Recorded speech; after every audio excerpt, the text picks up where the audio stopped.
Alright everyone, hello and welcome back to Watching Walford. I'm Ash, and today I just had to do it just really early as we have 5 returns revealed on the show of Coronation Street. That is a huge plan for the new Jack Carroll based character and a major love triangle for Bethany Platt revealed. But there we are, that's all the soap voice, or the news voice rather. Right, so starting off, let's talk about the immediate Bethany Platt return plan. Something I've been talking about on the channel that I have loved has been the Daisy, Ryan, and Daniel love triangle. But now, now we get to revisit the plans to have Bethany and Daniel together. It says, Coronation Street is officially confirmed plans to revisit the romantic feelings between Bethany Platt and Daniel Osborne. Bethany will be heading back to the couples in the near future as Lucy found returned to filming after 3 years away. Corrie has now revealed that Daniel will split from Daisy Midgley in the coming weeks as he discovers the upsetting truth about the affair with Ryan Connor. Speaking to Digital Spy, basically Ian McLeod has been doing a lot of press over the last day or two. I veer week to week from being Team Daniel to Team Daisy to Team Ryan to Team Daisy. And I think that's really unusual. Hold on, let me just fucking sort that actually. I look like a fucking moon. I think that's really unusual, essentially flip-flopping between the two like pairing. Normally in shows like ours, when you have an affair storyline, you end up having to make one person behave really badly in order to motivate their partner's cheating. This has been so organic from the start. I do agree, the trauma of the acid attack really bonded them to such a level where then Daisy just couldn't take herself away because she was just too attached to Ryan. So that's why it's it's been such like an organic, like it's an affair, and in a sense you feel bad for Daniel, but alternatively, who would want to stand in the way of this? Totally understand Daisy's feelings for Daniel and where they come from, the depth of those. But I also understand the depth of feeling she's got for Ryan. Having survived this terrible ordeal, I honestly don't know who I'm rooting for, and in a good way. I think I've got really divided loyalties. Agreed, it's been probably my favourite Coronation Street storyline of the year.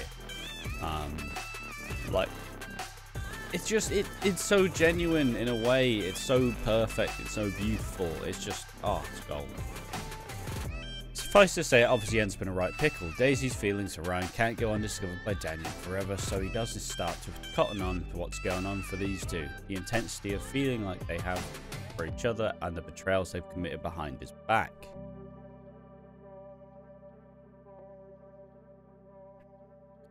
There's a lot of really tense scenes where Daniel's starting to put the pieces together, and we start to see a slight revisiting of some of Daniel's darkness. You know, when he attacked Ken, when he pushed Max down the stairs.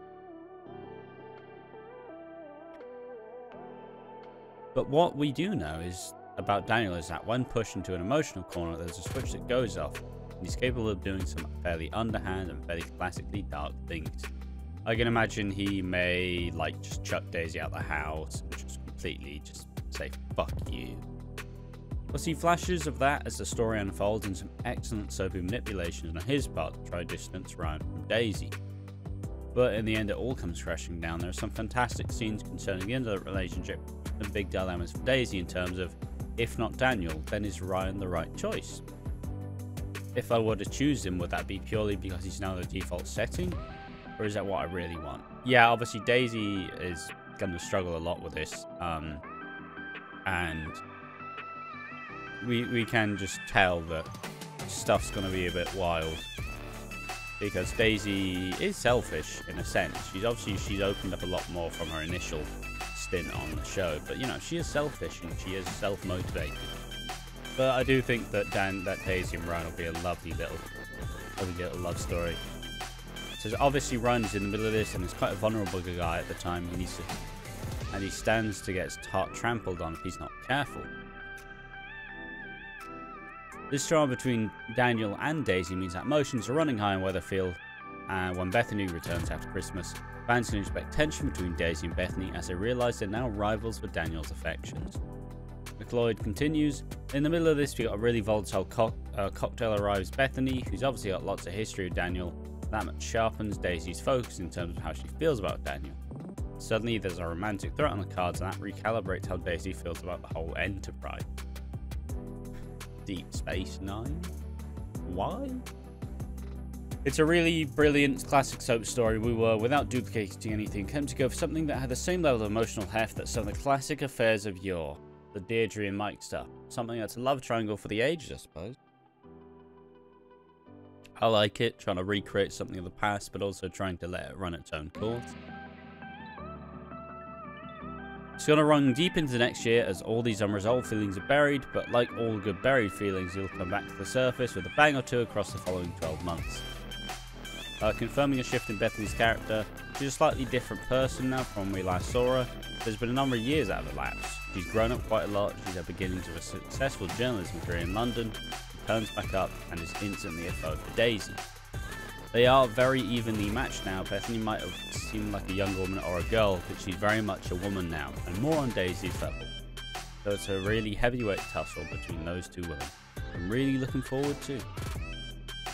There we are. That's a pretty cool story for this. But yeah, good lord. There's a lot of news to get through. So as much as I'd love to say, like, this will be extremely cool and I'm excited for it. But ultimately, you know, there's a lot to fucking get through. So now I got to move on. I suppose I'll just change the title. Christmas episode announced. For Peter. Okay, so the Christmas episode has been revealed in the press. Obviously, there's been a lot of press event over the last day or two. So obviously, Ian McLeod's been talking about what the plans are for the future, which is the reason why you're supposed to get excited for now, because we now are in the build to Christmas. There's only 1 month left till December, so we will be building and building and building. So yes, Coronation Street couple Peter and Carla Barlow will take centre stage in a special episode during the festive season. The popular pair will star on a huge two-hander edition which is due to air on Boxing Day. Corrie fans know that the Barlows' marriage seems to be heading for heartbreak as Chris Gascoigne is leaving the show. Peter's recent decision to mow down Stephen Reed on the road which killed the villain is expected to lead to his departure. However, a prison exit was seemingly rolled out last week, then the police decided to not take any further action against him. Speaking to Digital Spy and other media in a recent press call, Coronation Street producer Ian McLeod said, "What we want to do with Peter was try to play with the reality of a man who's got demons and a history of alcoholism and depressive episodes, and his reaction to what he did to Stephen. It's the battle to get straight in his own mind if what he did was justified and necessary, or how much was it informed of his anger over what Stephen had just done with Carla, and was there an element of revenge to that? Obviously, this puts him on track, emotionally speaking. We were very clear when we started the story that we didn't want him to fall off the wagon again, so we won't see that. Thank God." Thank God. He thought it was important after transplant recipient that Peter didn't drink again to be worried about the messaging. But that does not mean that he won't profoundly struggle psychologically, and that'll start to have an impact on his level of happiness in Coronation Street. There are a few explosive Peter Barlow style outbursts that start to bring to Carla's attention that he's really not okay, and they reach this enormous fork in the road where they love each other, but perhaps their happiness is no longer reliant on each other. Maybe they start to worry if they'd be happier in some other situation somewhere else, basically. While it continued, it all builds up to this incredibly surprising Boxing Day episode. There's a two-hander between the two of them. More or less, they're the two only casts in this episode. It's a greatest hits compilation for those of you who have been big fans of Peter and Carla from the start. It picks over every single detail of who they are, what they've been as a couple, and what they want for their future, and what happiness looks like for them. It's building towards an exit for Peter, which is really brilliant and bittersweet, and it feels like Corrie is at his very best. We often think that Peter and Carla are the Burton Taylor of the couples, and we want it to have this highly emotional, very nuanced and realistic ending, which I think is what the writers have achieved. It's filming right now and I cannot wait to see the result. If it's even half as good as the script, and experience tells me it will be even better because the actors and directors elevate the material. It's going to be a really stunning episode for us because they are brilliant in love characters and brilliant actors. It's going to be a culmination of a decade-long love story, and I think Viewers are really gonna love it. That's really exciting news, honestly, because the soap... I'm not saying a lot of the soap episodes at Christmas over the last couple of years, they've kind of all fallen into the same, like... Maybe it's a bit bold to say a sweeping statement like this, but I feel like, you know... I feel like they've been trying to do, like, some, like, happier ones, but I think now we're going to just get a bit more bittersweet. Like, we're going to get the necessary build-up to what is the likely finish. And I do think that Carla and Peter do deserve this love story exit, because they are two characters who are truly synonymous with one another. I say they're soulmates. I say that they're definitely, like, deserve to be with each other. And it'll be really good to see how much things change. It'll be interesting to see how much... I don't know, it's just, if they do it really nuanced, I think it will be bittersweet, because it will genuinely be like, fuck, I guess that we're just not supposed to be together anymore. And, you know, then Peter's probably going to go leave to try find himself and figure out what he actually likes, what he actually wants to do in life at this point in time. It will be bittersweet, and it will be sad, but it will be very good stuff. So I look forward to it. It is going to be a well-deserved and a very impactful story. And it couldn't come for two better actors and characters on the show. I do look forward to seeing life after Peter for Carla. Like, I wonder if they'll actually pair up with anyone, whether it be someone new or someone different. And I think it'll be good fun to get to grips with this.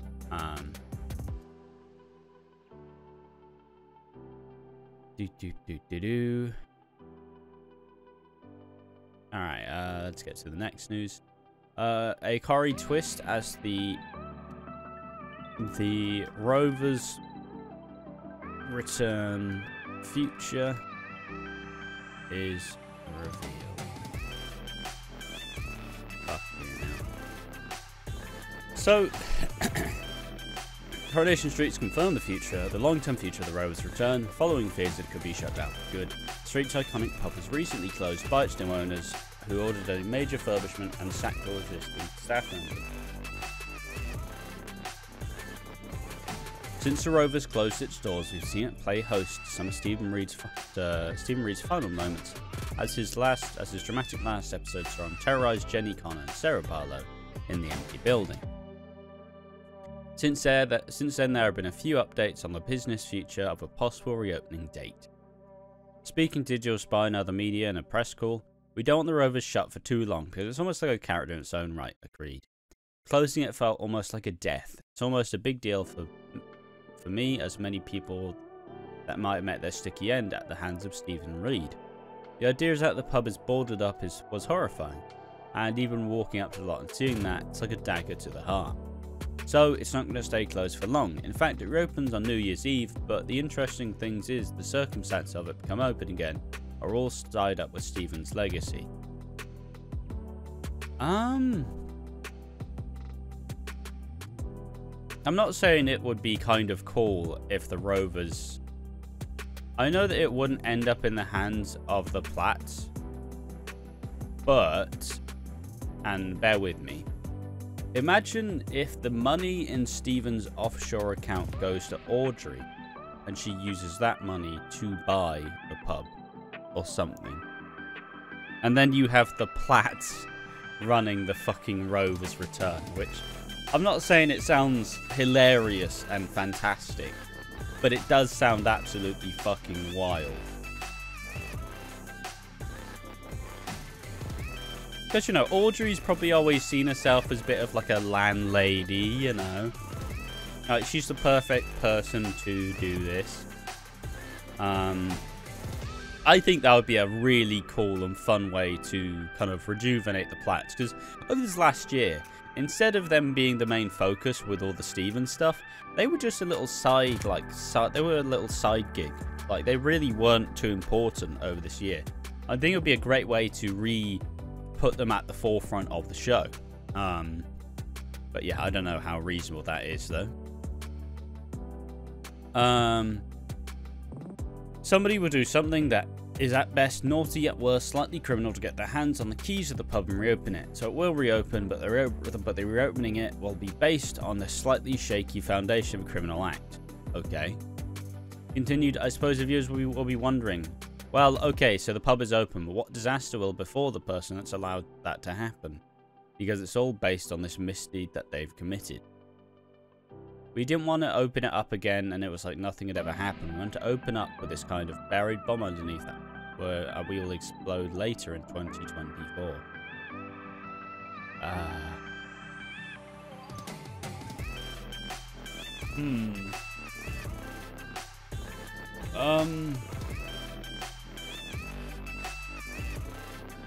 So it's all in Stephen. We didn't want it to just open up again and it was like nothing ever happened. We wanted to open this up. We wanted to open up with this kind of buried bomb underneath it that will explode later in 2024. I assume the buried bomb is a metaphor here.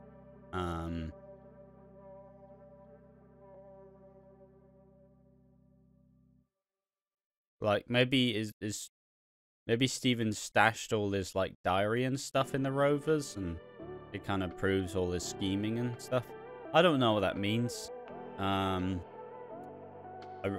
really can't tell you what that means, so I guess I'll just have to move on. If anybody else has an interesting like thought on this, tell me in the comment section down below, because I really don't know what that could mean.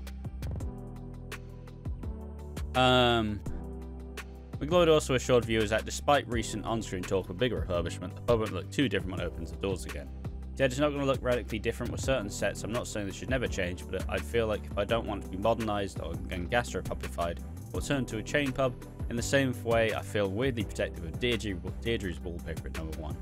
I do feel like the Rover's decor is going to be updated a touch, but for the most part I really like the look and feel of it at the moment, so it's going to reopen looking quite similar. The circumstances of the ownership are going to be much more fraught. Yeah, who the fuck knows, honestly. Really vague.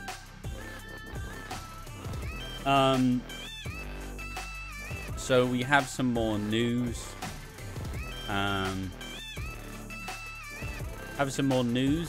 Suggesting more stuff about Carla's nephew.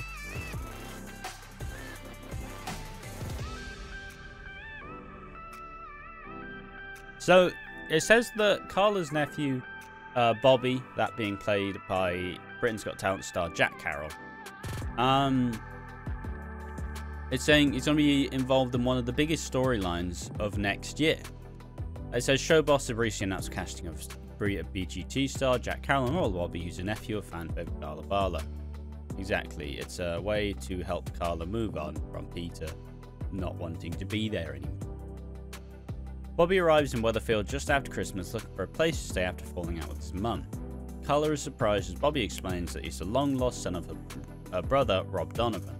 Rob is serving life in prison for the murder of Tina McIntyre and was unaware that he had a son until recently. This was born from a desire to not let Carla tread water for too long. Yeah, like Peter's going, we need something else for Carla to do.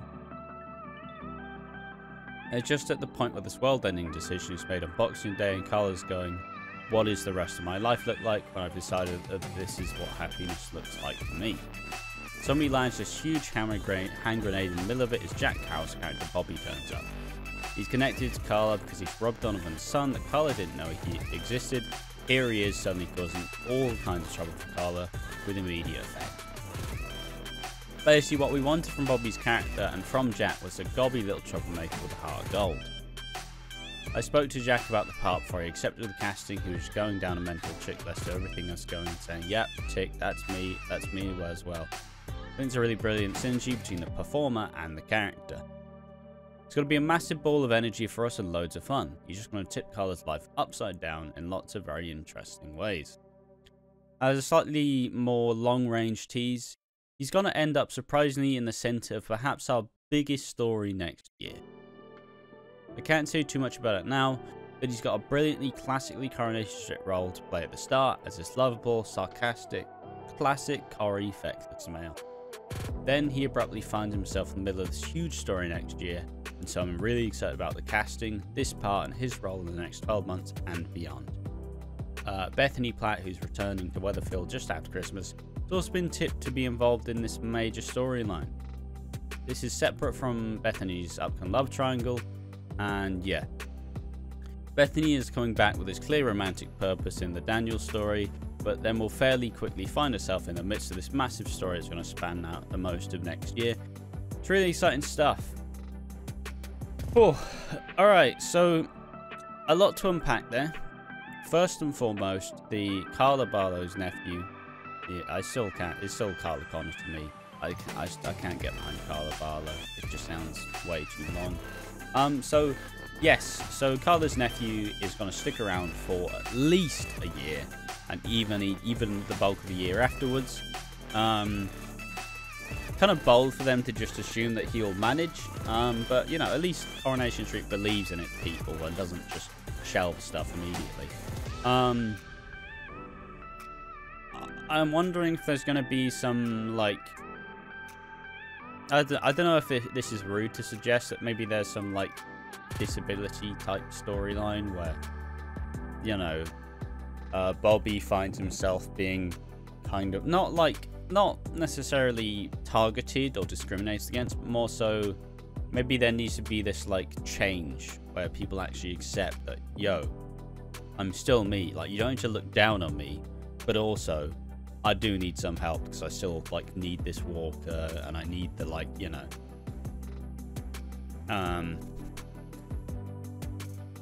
like, it will be interesting to see. But ultimately, they've kept fairly tight-lipped, so it's hard to tell what exactly is going on there.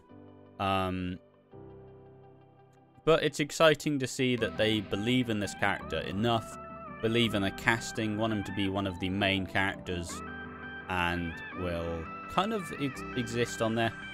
Obviously, one thing I'm expecting, because it's fucking soap fans, I'm really expecting soap fans to be like, this character's the worst character we've ever had on the show. This character's the worst. It's like, oh, just give it some fucking time. He's clearly here for more than 3 months. So let's actually see what his storyline is. See how he comes across. Maybe he's a mouthy, gobby little twat. So's Tina. So's Kylie. So's all these fucking characters that you love now, but you hated initially. Oh.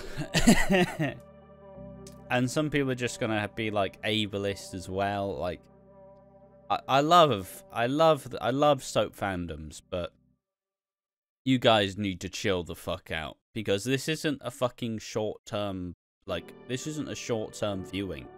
Everybody who watches soap who doesn't leave after 3 months is watching this in the fucking long run. So you guys need to give it more time to see what they're actually capable of when they actually get to tell the stories. I mean, fucking Daisy went from the most hated character in 2020 when she first arrived. Because yes, she was selfish and she was terrible. I loved her. And then at the start of 2023 in this stalking storyline to go and she's the favourite character. I've always loved Daisy. She's me favourite.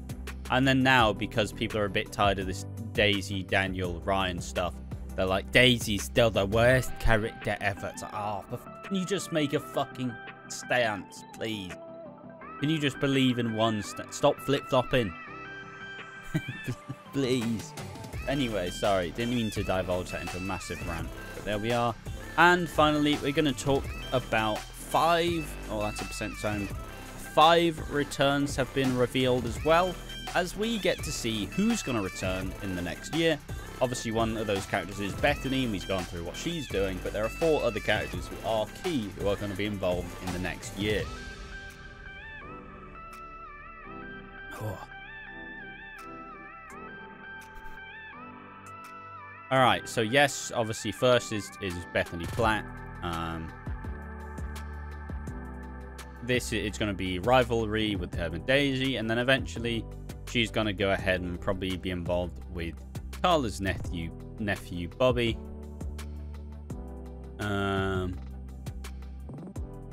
Yes. Next up, we have Damon Hay. Obviously, Damon Hay, Sarah's ex-lover. You know, was she pregnant? Was she not? Sarah Platt's world. I suppose I'll just bring it up on Digital Spy as well, just so I can get a good look at it.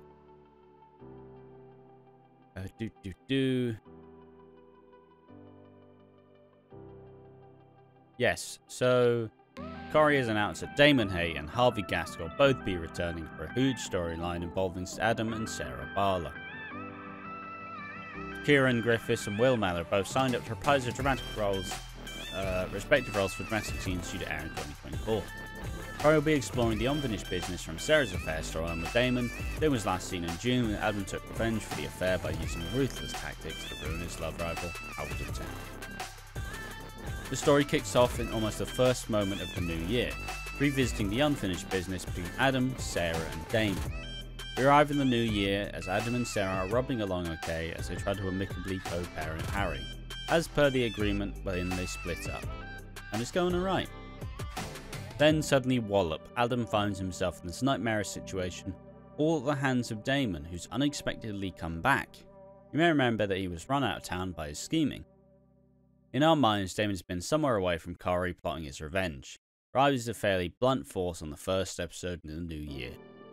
He continued, their story then becomes a love triangle. Damon has been spending his intervening months pining for Sarah, but there's a really intense connection between the two, a really natural chemistry and connection. Damon comes back with a two-pronged plan. The first, he wants to get revenge on Adam. The second, that he wants Sarah back because he feels like she's the one. He'll essentially have to contend with the fact that these two plans might not be compatible. Can he have his revenge and also have Sarah? The answer might well be no, so which one is he gonna choose? It's a brilliant, exciting, high-octane story. I love these characters. They feel really glossy and really naturally at home in this big Corrie storyline.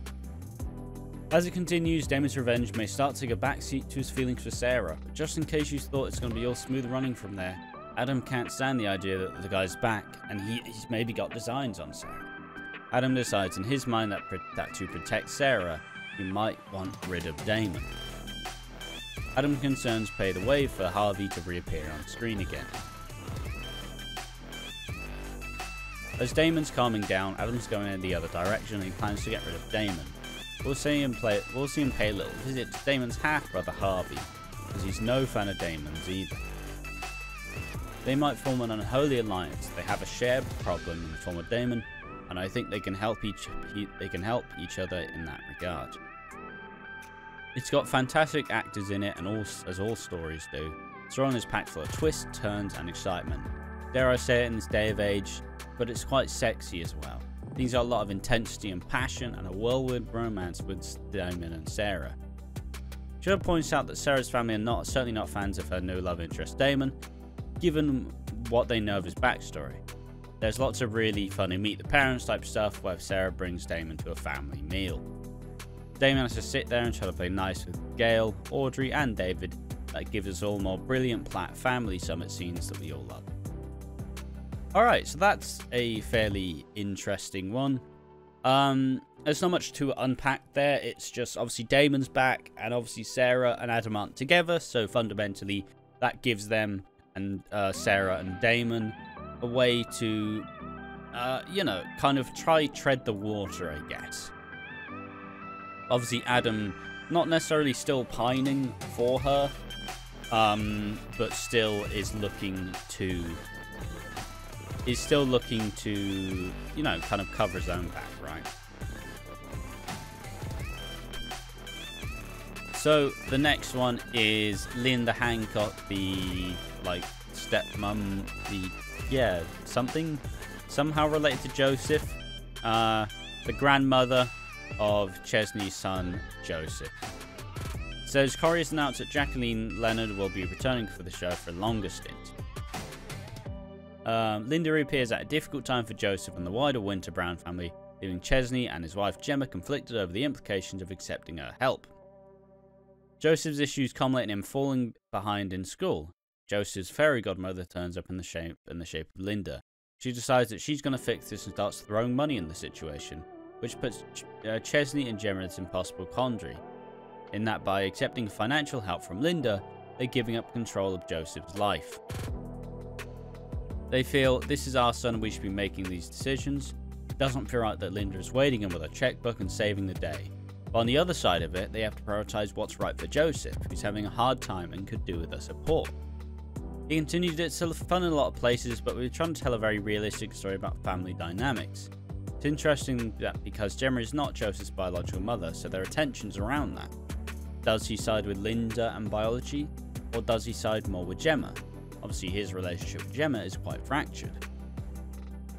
I hope it's one of those stories where you watch it and recognise a down-to-earth family drama from things in your own family. Feels brilliantly close to home. Confirming a longer stay for Linda this time round, because the story's going to be a long runner for us. I suppose the tease that I might give you is that we're taking the very original story played with Ken Barlow as our inspiration. The inspiration from this dates right back to 1960 in terms of what happens next. It's all catalysed by Linda's arrival. I'd rather not say too much more, but I suppose the foundational dynamic in the Barlow family was when we first met them that Ken was one thing and his family is subtly else. Basically taking inspiration from that kind of foundational dynamic in the Barlow household. Well, it's essentially Ken always thought he was going to be more, but then chose to be in the street because he knew that he'd still be like the most intelligent, smartest, you know.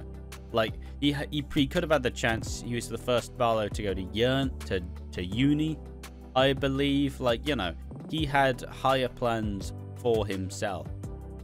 But he did decide to stay in the square, or in the cobbles rather. And that meant that he was kind of at odds with his family because he didn't really fit in because he was the smart one. He had the education. Or at least that's from what I could tell from what people said before. You also have the difference between like stepmom and actual like blood, you know, is it thicker than water, blah blah blah. And finally we have the last return. So far we've had Bethany, Harvey, Damon, Linda, and now we have Tommy Opington. It says Coronation Street is announced that former Hollyoaks image will start. Matt Milburn will be reprising his role as Tommy Orpington this Christmas. Says he's a former. He played Joe Spencer. Who the fuck's Joe Spencer? Makes sense. Show also decided to bring back Tommy for a romance storyline involving an established female character this Christmas. Probably Jenny, if I had to imagine already. Guest character Tommy was introduced in 2016 as a Weatherfield County footballer who befriended Steve McDonald and Tim Metcalf after hiring Michelle Connor as a wedding planner. He has made further sporadic appearances over the next few years and was last seen in 2021 when he retired from his footballing career. You'll see Tommy again on Christmas Day. Since leaving football, he's made some bad business investments, including opening a Tommy Opington-themed gourmet burger restaurant. They've all gone belly up. Tommy's wife has left him, and he's now had to return to the trade he had when he was a non-league footballer, which is a painter and a decorator. You'd think, given all that, it'd be quite miserable, but not at all. Tommy actually finds the act of painting and decorating quite zen, because no one's telling him what to do. He hasn't got the gaffer screaming at him. He can just whip out his paint and the roller, stick some earbuds in. He finds it quite meditative. He's in a good place where we find him. There might be one of our female characters that needs some decorating done, and a story evolves where this attractive, historically successful man arrives into one of our female characters' lives and upsets the apple cart in a fairly spectacular fashion. You'll know quite quickly who I'm talking about, probably when you see the episode, but I'd rather not say too much right now. You can just say that you'll enjoy a surprise for yourselves when we get to Christmas. Matt Milburn, who plays Tommy's been in and out the show. Tommy's has often been over there as an untouchable figure on the pedestal for our characters to worship. It'll be the first time we've done anything more significant with him, and Matt is absolutely over the moon to be doing something a bit more. He's thrilled with the storyline, and thinks it'll be a lot of fun. Cast involved are really up for it as well. It's very funny and potentially quite sad in certain places. Triggers something big for us over the next 12 months. A big new direction for some characters. And yeah, Tommy Opington will finally be coming off the subs bench. We theorize who it could be. Need some decorating around Christmas. Like Tommy's like he's got to be around 40 or something now. Who could he get involved with? I'd imagine it could be not Daisy. It could be Jenny, just because, you know, they love to put Jenny in there. It could be...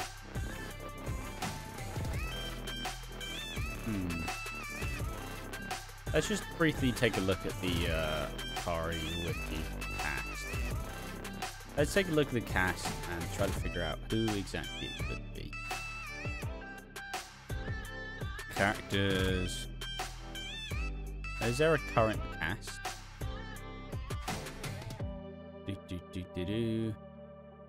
There's not a current cast. Oh. Alright, so let's just vaguely think about this. Maybe Dee Dee. For some reason I kind of expect it could be Sally. It could be Carla in a it could be Carla, honestly. I could see obviously Carla's realizing that she may be by herself. And you know, Peter leaves, so he does leave he does leave on like Christmas Day, or Boxing Day rather, so I could imagine it being some kind of little sad, like, oh, you know, type deal, like something else. Maybe Abby, if I had to guess. I'm kind of thinking Sally, but I think her and Tim have been through enough, and I don't think that he'd want to split them anywhere near up. So, yeah. That's who I'd imagine it would be. Like, Gail doesn't get any romance anymore because she's older. Despite having to be, like... She's only, like, what, like 8 years younger than fucking Audrey or something.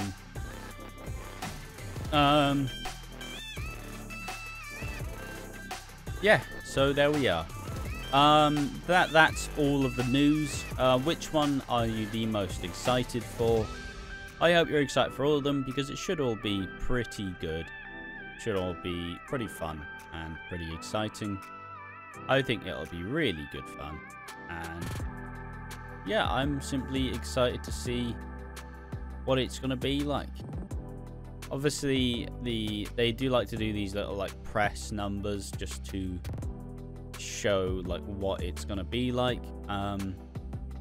And you know, it's like, why are we excited to see this? I don't know. They like to announce the stuff rather than announcing closer to the time. So I think there's a lot to be excited about, because I think that Coronation Street's Christmas is going to be a bit of a sleeper one this year.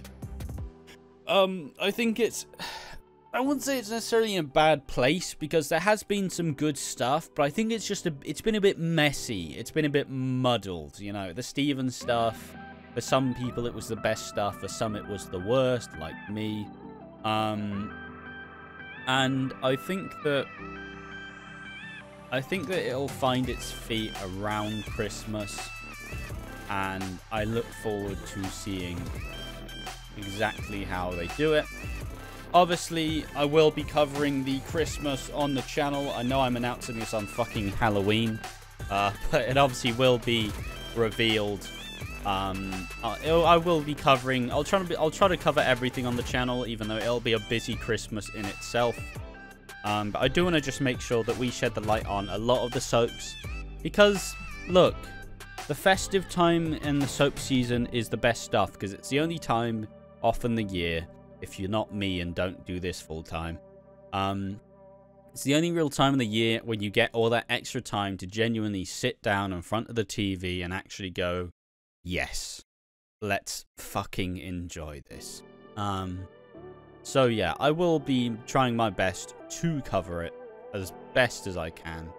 But ultimately, well, I'll try my best, but I can't promise anything. I might, like, if I do that, I might need, like, fucking January off, and there ain't really much time off in between. So yes. But thank you for watching this massive long news video. Just think I could have split this into parts, and thank God I didn't, because holy fuck, it would be wild. But yes, thank you for watching the big Coronation Street news episode of Watching Walford. Make sure to tell me what you think in the comment section down below. Fill in some of the gaps.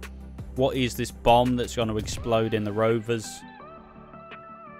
And yeah, what are you most excited for? Tell me in the comment section down below. But most importantly, I have been Ash from Watching Walford. I just want to appreciate all of you for being here, engaging, paying attention, listening, watching, sharing, liking, commenting, and subscribing.